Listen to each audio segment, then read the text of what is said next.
प्रिय विद्यार्थियों, माध्यमिक शिक्षा परिषद उत्तर प्रदेश प्रयागराज द्वारा संचालित श्री गणेश इंटर कॉलेज कासगंज की ऑनलाइन कक्षाओं में आपका स्वागत है। आज के कालांश में हम कक्षा 12 जीव विज्ञान की इकाई 2 आनुवंशिकी और विकास जेनेटिक्स एंड एवोल्यूशन से संबंधित द्वितीय अध्याय वंशागति का आणविक आधार मॉलिक्यूलर बेसिस ऑफ इनहेरिटेंस से संबंधित शीर्षक डीएनए द्विगुणन अर्थात डीएनए रेप्लिकेशन और डीएनए डुप्लीकेशन से संबंधित प्रथम भाग का अध्ययन करेंगे। इस भाग के अंतर्गत हम डीएनए द्विगुणन क्या है, यह कहाँ और किस प्रकार होता है, इससे संबंधित वैज्ञानिक मैसेल्सन तथा स्टॉल के प्रयोग तथा द्विगुणन में आवश्यक एंजाइम्स के बारे में जानकारी प्राप्त करेंगे। डीएनए द्विगुणन या डीएनए रेप्लिकेशन और डुप्लीकेशन। डीएनए ही एकमात्र ऐसा जैविक अणु है जिसमें स्वतः द्विगुणित होने की क्षमता पाई जाती है। डीएनए की स्वतः द्विगुणित होने की क्रिया को रेप्लिकेशन या डुप्लीकेशन या प्रतिकृतिकरण या द्विगुणन कहते हैं। डीएनए द्विगुणन का समय व स्थान time and place of DNA replication. DNA का रेप्लिकेशन सेल साइकिल की इंटरफेज अवस्था की एस फेज में होता है। इस समय डीएनए न्यूक्लियोप्रोटीन फाइबर्स अर्थात न्यूक्लियोसोम तथा सोलेनॉइड्स के रूप में होता है। डीएनए का रेप्लिकेशन न्यूक्लियस या केंद्रक के अंदर अर्ध संरक्षी विधि या सेमी कंजर्वेटिव मेथड से होता है।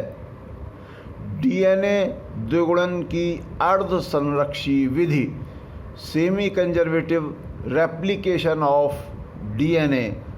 वाटसन तथा क्रिक ने बताया कि द्विगुणन के समय डीएनए के दोनों हेलिक्स अर्थात दोनों श्रृंखलाएं एक दूसरे से पृथक हो जाती हैं तथा नए बनने वाले हेलिक्स या श्रृंखला के लिए टेम्पलेट या ठप्पे की भांति व्यवहार करती हैं, अर्थात इन हेलिक्स के न्यूक्लियोटाइड्स से संबंधित न्यूक्लियोटाइड्स आकर जुड़ते चलते हैं। जैसे एडेनिन से थायमिन 2 हाइड्रोजन बॉन्ड द्वारा तथा साइटोसिन से गुआनिन 3 हाइड्रोजन बॉन्ड द्वारा जुड़ती हैं तथा यह नए जुड़ने वाले न्यूक्लियोटाइड्स भी परस्पर फास्फोएस्टर बॉन्ड द्वारा जुड़ते हैं।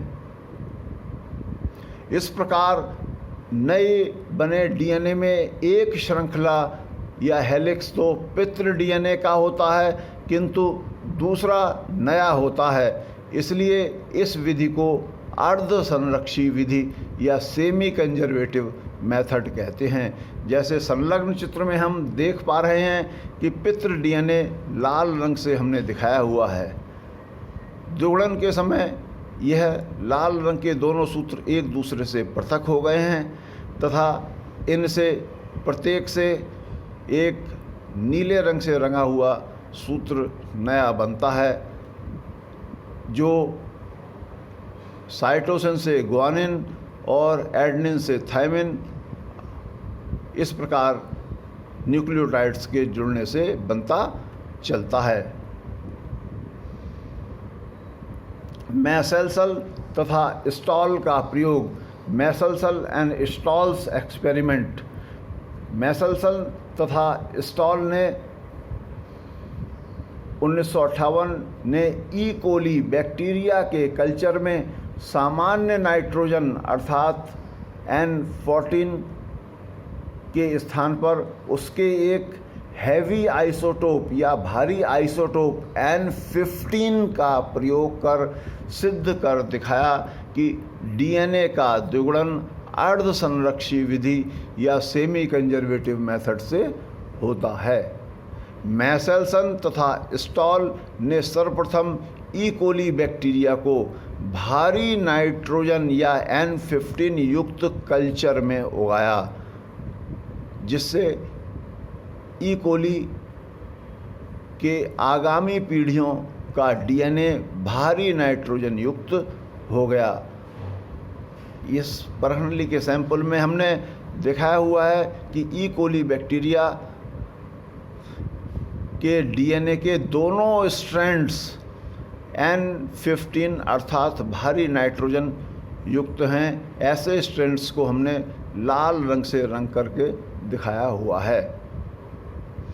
अगले चरण में उन्होंने इस भारी नाइट्रोजन युक्त डीएनए के ई कोली को सामान्य नाइट्रोजन युक्त संवर्धन माध्यम में उगाया, तो 20 मिनट पश्चात के सैंपल में प्राप्त दोनों ई कोली में डीएनए का एक स्ट्रैंड तो भारी नाइट्रोजन युक्त अर्थात N15 युक्त था, किंतु नया बना स्ट्रैंड सामान्य नाइट्रोजन का था। अब हम ये प्रश्न करेंगे कि 20 मिनट पश्चात ही हमने उस सैंपल का टेस्ट क्यों किया? क्योंकि हम जानते हैं कि ई कोली बैक्टीरिया लगभग 20 मिनट में अपनी संतति उत्पन्न कर लेता है, अर्थात एक ई कोली से 2 ई कोली का निर्माण हो जाता है। तो जो भारी नाइट्रोजन युक्त डीएनए था ई कोली का, 20 मिनट पश्चात हमने पाया कि अर्थात जनरेशन फर्स्ट में हमने पाया कि डीएनए के एक स्ट्रैंड तो हैवी नाइट्रोजन युक्त था जो लाल रंग से दिखाया हुआ है, किंतु दूसरा डीएनए स्ट्रैंड सामान्य नाइट्रोजन युक्त था जो हमने हरे रंग से अभिरंजित दिखाया है। इस प्रकार एक हाइब्रिड डीएनए का निर्माण हुआ जो यह प्रदर्शित करने के लिए पर्याप्त है कि डीएनए का द्विगुणन अर्ध संरक्षी विधि से होता है।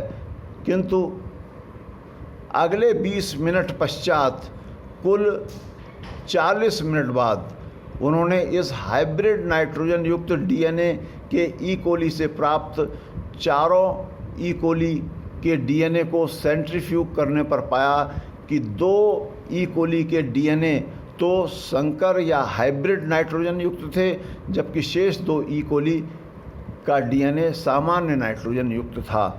ये जो मूल हैवी डीएनए था उसके 20 मिनट पश्चात F1 जनरेशन में ये संकर या हाइब्रिड डीएनए प्राप्त हुआ था, किंतु 40 मिनट पश्चात जो नए बने डीएनए स्ट्रैंड हैं वे 2 सामान्य थे और 2 जो डीएनए स्ट्रैंड थे वो हाइब्रिड संकर थे, अर्थात उनकी एक चेन तो हैवी नाइट्रोजन युक्त थी और दूसरी चेन सामान्य थी। इस प्रकार उन्होंने सिद्ध कर दिखाया कि डीएनए का द्विगुणन अर्ध संरक्षी विधि से होता है। इससे संबंधित हम प्रश्न भी पूछ सकते हैं कि एक हैवी नाइट्रोजन युक्त जो डीएनए है, ई कोली का डीएनए है, उसमें 20 मिनट या 40 मिनट के पश्चात या 80 मिनट के पश्चात जो संकर या हाइब्रिड डीएनए होंगे वे कितने प्रतिशत होंगे। डीएनए द्विगुणन हेतु आवश्यक एंजाइम्स। नंबर 1, टोपोआइसोमेरेज डीएनए की सुपर क्वाइल्स या पराकुंडली को अकुंडलित कर डीएनए को एक निश्चित स्थान पर कट करता है तथा इन अकुंडलित डीएनए खंडों को पुनः जोड़ देता है, जिससे द्विगुणित हो रहे डीएनए स्ट्रैंड्स के घूर्णन प्रभाव के कारण उत्पन्न तनाव नष्ट हो जाता है। यह निम्न 2 प्रकार के होते हैं। नंबर 1, टोपोआइसोमेरेज फर्स्ट, यह डीएनए के केवल एक हेलिक्स या श्रृंखला को कट करता है। और नंबर 2 है टोपोआइसोमेरेज सेकंड या डीएनए गायरेज, यह डीएनए की दोनों हेलिक्स या श्रृंखलाओं को कट करता है। इसे डीएनए गायरेज भी कहते हैं। टोपोआइसोमेरेज एंजाइम का महत्व आप इस प्रकार समझ सकते हैं कि एक रस्सी को 2 बार में बट लीजिए। यह 2 बार बटी हुई मोटी रस्सी आपका मान लीजिए डीएनए स्ट्रैंड है। अब हम इसके एक सिरे को अपने पैर से दबा लें और दूसरे सिरे पर हम इसको खोलना शुरू करें तो देखेंगे कि आगे की ओर की जो श्रृंखला है उस पर कुंडलन या कॉइलिंग बहुत ज़्यादा होती जाती है, जिससे उसके डीएनए पतला होता है, इसलिए उसके टूटने का खतरा बढ़ता है। इस खतरे को दूर करने के लिए टोपोआइसोमेरेज इस श्रृंखला को एक स्थान पर तोड़कर उसका जो कुंडलन है उसको समाप्त कर देता है और उसको पुनः जोड़ देता है। DNA helicase, DNA helicase enzyme DNA के द्विगुणन मूल पर उसके दोनों हेलिक्स या श्रृंखलाओं से जुड़कर श्रृंखलाओं के नाइट्रोजन बेसों को जोड़ने वाले हाइड्रोजन बॉन्ड्स को तोड़कर दोनों हेलिक्स या श्रृंखलाओं को अलग अलग कर देता है। जैसा कि हमें पता है डीएनए के दोनों स्ट्रैंड्स में एडेनिन थायमिन से 2 हाइड्रोजन बॉन्ड द्वारा तथा साइटोसिन ग्वानिन से 3 हाइड्रोजन बॉन्ड द्वारा जुड़ी होती हैं। इन हाइड्रोजन बॉन्ड्स को तोड़ने वाले एंजाइम का नाम डीएनए हेलिकेज है। अगला एंजाइम डीएनए पॉलीमरेज। कॉर्नबर्ग 1957 ने कुछ बैक्टीरिया से एक एंजाइम को पृथक करने में सफलता पाई जो परख नली में डीएनए संश्लेषण को उत्प्रेरित करता है, अर्थात परख नली में उपस्थित पहले से उपस्थित डीएनए तथा डीऑक्सीराइबोन्यूक्लियोटाइड्स द्वारा संतति डीएनए संश्लेषित कर देता है। इस एंजाइम को उन्होंने डीएनए पॉलीमरेज फर्स्ट नाम दिया। बाद में कुछ अन्य डीएनए पॉलीमरेज एंजाइम की भी खोज हुई। सजीवों में डीएनए द्विगुणन करने वाले एंजाइम को डीएनए पॉलीमरेज थर्ड नाम दिया। यद्यपि डीएनए पॉलीमरेज द्विगुणन का सर्वाधिक महत्वपूर्ण एंजाइम है, किंतु इसकी कुछ सीमाएं भी हैं। यह केवल एक श्रृंखला की 5 प्राइम से 3 प्राइम दिशा में ही डीऑक्सीराइबोन्यूक्लियोटाइड्स को जोड़ सकता है। इसकी विपरीत दिशा अर्थात 3 प्राइम से 5 प्राइम दिशा में यह डीऑक्सीराइबोन्यूक्लियोटाइड्स को जोड़ नहीं सकता। और दूसरी जो इसकी सीमा है, यह किसी श्रृंखला का प्रारंभ नहीं कर सकता, अर्थात पहले से बनी हुई श्रृंखला में ही डीऑक्सीराइबोन्यूक्लियोटाइड्स को 5 प्राइम से 3 प्राइम दिशा की ओर जोड़ सकता है। अगली प्रोटीन है single strand binding protein. DNA helicase द्वारा दोनों स्ट्रैंड्स को पृथक करने पर स्ट्रैंड्स पर तनाव उत्पन्न होता है। इस तनाव को दूर करने के लिए प्रत्येक स्ट्रैंड से कुछ सिंगल स्ट्रैंड बाइंडिंग प्रोटीन आकर जुड़ जाती हैं। इस प्रकार single strand binding protein DNA strands के तनाव को दूर करने वाली प्रोटीन्स हैं। जैसे संलग्न चित्र में हम देख पा रहे हैं, ये एक डबल हेलिक्स डीएनए है। इसके दोनों हेलिक्स को डीएनए हेलिकेज नामक एंजाइम के द्वारा हमने हाइड्रोजन बॉन्ड्स को तोड़ दिया, जिससे दोनों स्ट्रैंड्स पृथक हो गए। अब प्रत्येक स्ट्रैंड से ये सूक्ष्म गोलाकार सिंगल स्ट्रैंड बाइंडिंग प्रोटीन आकर जुड़ जाती हैं, जिससे वो तनाव डीएनए स्ट्रैंड का तनाव समाप्त होने लगता है। अगला है आरएनए पॉलीमरेज या प्राइमेज। डीएनए पॉलीमरेज केवल पहले से ही उपस्थित पॉली डीऑक्सीराइबोन्यूक्लियोटाइड श्रृंखला से ही डीऑक्सीराइबोन्यूक्लियोटाइड्स को 5 प्राइम से 3 प्राइम दिशा में ही जोड़ पाता है। यह हम पूर्व में ही पढ़ चुके हैं। यह श्रृंखला का निर्माण का प्रारंभ नहीं कर पाता। इसलिए डीएनए द्विगुणन से पूर्व प्रत्येक स्ट्रैंड की शुरुआत में कुछ आरएनए का निर्माण होता है। आरएनए के निर्माण के लिए आरएनए पॉलीमरेज या प्राइमेज एंजाइम की आवश्यकता होती है। यह आरएनए पॉलीमरेज या प्राइमेज एंजाइम डीएनए पॉलीमरेज के विपरीत नई श्रृंखला का निर्माण का प्रारंभ भी कर सकता है। डीएनए पॉलीमरेज एंजाइम के विपरीत यह राइबोन्यूक्लियोटाइड चेन के निर्माण का प्रारंभ भी कर सकता है। अगला एंजाइम है प्राइमोसोम। यह एक संरचना है जो डीएनए हेलिकेज तथा आरएनए प्राइमेज के मिलने से बनती है, अर्थात डीएनए हेलिकेज तथा आरएनए पॉलीमरेज मिलकर एक संयुक्त संरचना बनाते हैं जिसे प्राइमोसोम कहते हैं। संलग्न चित्र में हम देख पा रहे हैं कि डीएनए हेलिकेज तथा आरएनए पॉलीमरेज मिलकर एक ये संरचना बना रहे हैं जिसको हम प्राइमोसोम कहते हैं। अगला पॉइंट है ओकाजाकी खंड। डीएनए पॉलीमरेज एंजाइम द्वारा डीएनए श्रृंखला की वृद्धि केवल 5 प्राइम से 3 प्राइम दिशा की ओर ही होती है।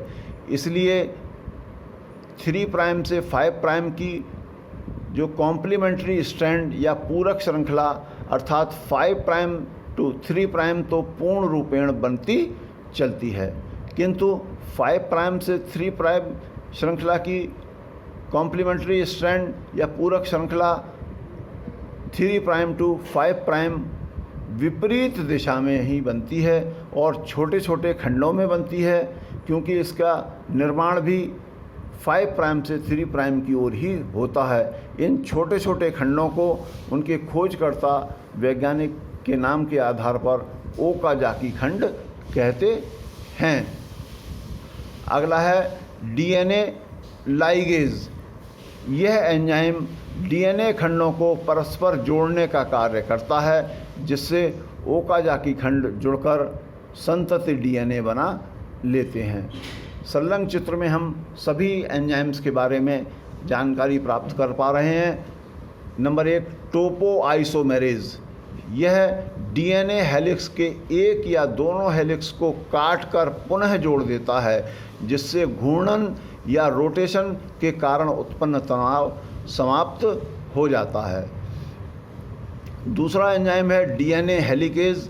डीएनए हेलिकेज दोनों हेलिक्स के मध्य के हाइड्रोजन बॉन्ड्स को तोड़ देता है, जिससे दोनों स्ट्रैंड्स एक दूसरे से पृथक हो जाते हैं। अगला है सिंगल स्ट्रैंड बाइंडिंग प्रोटीन्स। यह प्रोटीन्स किसी एक स्ट्रैंड के साथ जुड़कर उसके तनाव को दूर कर देती हैं। अगला है आरएनए प्राइमेज। यह नए बनने वाले स्ट्रैंड से पहले कुछ मात्रा में आरएनए निर्मित करता है। अगला एंजाइम जो महत्वपूर्ण है डीएनए पॉलीमरेज। यह नई डीएनए श्रृंखला को 5 प्राइम से 3 प्राइम दिशा की ओर आगे बढ़ाता है। इस चित्र से हम स्पष्ट देख पा रहे हैं कि यह डीएनए पॉलीमरेज केवल 5 प्राइम से 3 प्राइम दिशा की ओर ही आगे बढ़ाता है। तो ये 3 प्राइम टू 5 प्राइम श्रृंखला का जो पूरक श्रृंखला है, यह नई पूरी बनती चलती है, किंतु दूसरी श्रृंखला जितनी अनकॉइलिंग एक डीएनए स्ट्रैंड की हो जाएगी, मान लीजिए इतने से भाग की हुई या सबसे पहले इतने से भाग की हुई, तो इसी श्रृंखला का निर्माण इस डीएनए पॉलीमरेज द्वारा हो पाएगा, क्योंकि यह भी अपनी 5 प्राइम से 3 प्राइम दिशा की ओर बनेगा। इतना बनने के पश्चात इसका निर्माण रुक जाएगा। फिर अगली बार जब कुंडलन का आकुंडलन होगा तो उतनी श्रृंखला का निर्माण बन जाएगा। तो इस प्रकार ये जो 5 प्राइम से 3 प्राइम श्रृंखला है, इसकी पूरक श्रृंखला अर्थात 3 प्राइम टू 5 प्राइम चेन का निर्माण छोटे छोटे खंडों में होता है। इन छोटे छोटे खंडों को, जैसा कि हम बता चुके हैं कि इन्हें ओकाजाकी खंड कहते हैं। अंतिम एंजाइम है डीएनए लाइगेज। यह 3 प्राइम टू 5 प्राइम स्ट्रैंड पर बनने वाले ओकाजाकी खंडों को जोड़ता चलता है, जिससे संतति डीएनए का निर्माण हो जाता है। द्विगुणन मूल या समारंभ बिंदु। डीएनए का द्विगुणन निर्दिष्ट स्थलों पर प्रारंभ होता है। यह विशेष स्थल द्विगुणन मूल या समारंभ बिंदु या रेप्लिकेशन ओरिजिन या इनिशिएशन पॉइंट कहलाते हैं। द्विगुणन मूल पर A+T अर्थात adenine double bond thymine base pairs की अधिकता होती है। प्रोकैरियोटिक सेल्स में केवल एक रेप्लिकेशन ओरिजिन या द्विगुणन मूल होता है, जबकि यूकैरियोटिक सेल्स में द्विगुणन मूल की संख्या अधिक होती है। इस प्रकार आज के कालांश में हमने डीएनए द्विगुणन से संबंधित प्रारंभिक जानकारी प्राप्त की। कल के कालांश में हम डीएनए द्विगुणन या डीएनए रेप्लिकेशन की क्रियाविधि का अध्ययन करेंगे। धन्यवाद।